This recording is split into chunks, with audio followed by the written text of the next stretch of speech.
அனுபவப்பட்டு வந்திருக்கிறோம். ஒரு இடத்துல நாங்கள் 2100 2200 நாங்கள் பேசிட்டு வந்திருப்போம். வீட்டுக்காரங்க என்ன நினைப்பாங்கன்னா, அந்த மேஸ்திரி வந்து எனக்கு 1500 செய்கிறாரு, இந்த இன்ஜினியர் வந்து எனக்கு 1800 செய்கிறாரு அப்படின்னு சொல்லி அங்கே போயிடுவாங்க. அதில் என்ன பிரச்சனை வருதுன்னா பார்த்தீங்கன்னா, 1500க்கும் செய்கிறாங்க, 1700க்கும் செய்யுங்க, 1800க்கும் செய்கிறாங்க. அது வந்து தரமான பொருளை போடுறாங்களா அப்படிங்கிறது தான் பிரச்சனை. அது நாளடைவில் என்ன ஆகும்னா, உங்களுக்கு 10 வருஷம் 5 வருஷத்துலேயே உங்களுக்கு அங்கங்கே பொறிஞ்சு வர்றது, அப்புறம் கிராக் ஆகிறது.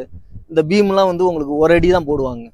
இந்த கிரேடு பீம்லாம் பார்த்தீங்கன்னா உங்களுக்கு ஒரு அடி தான் போடுவாங்க. அந்த 1700 1500லாம் செய்கிறாங்க பார்த்தீங்களா, அங்கே பார்த்தீங்கன்னா இந்த பீம்லாம் வந்து ஒரு அடி தான் போடுவாங்க. பில்லர் பார்த்தீங்கன்னா 3/4 பில்லர் போடுவாங்க. அதுலேயும் 16 mm போடுறாங்களான்னு பார்த்தீங்கன்னா சந்தேகம் தான். 12 தான் போடுவாங்க. இதெல்லாம் நிறையா இருக்குங்க. அது வீட்டுக்காரங்களுக்கு நிறையா தெரியாது.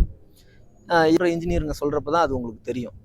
என்னன்னா, நீங்கள் கொடுக்குறீங்க 1800 1700 கொடுக்குறீங்க. அவங்க ஒரு சில ஆளுங்க எப்படியா பொருளை போட்டு கட்டி கொடுத்துருவாங்க. அது 10 வருஷம் கழித்து பார்த்தீங்கன்னா எல்லாம் பொறிஞ்சு வருது, கிராக்காக வருது, அப்படி நிறையா ப்ராப்ளம் நடக்கும். நம்ம அதுக்கப்புறம் மனசு சங்கடப்பட்டு என்ன வரப்போகுது பார்த்தீங்களா. நான் அதான் சொல்கிறேன். என்னன்னா, சில மேஸ்திரிங்க வந்து நான் 1800 பண்ணுறேன் அப்படின்னு சொல்லிடுவாங்க. மோல்டு போட்டுருவாங்க.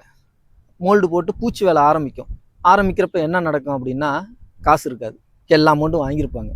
வாங்கி அப்புறம் என்ன ஆகும், எனக்கு காசு பத்தலைங்க, நான் ரேட்டு பேசுனதுக்கும் இதுக்கு பத்தலைங்க, இன்னும் எனக்கு ஒரு 200 சேர்த்து கொடுங்க, ஒரு 300 சேர்த்து கொடுங்க அப்படின்னு கேட்பாங்க.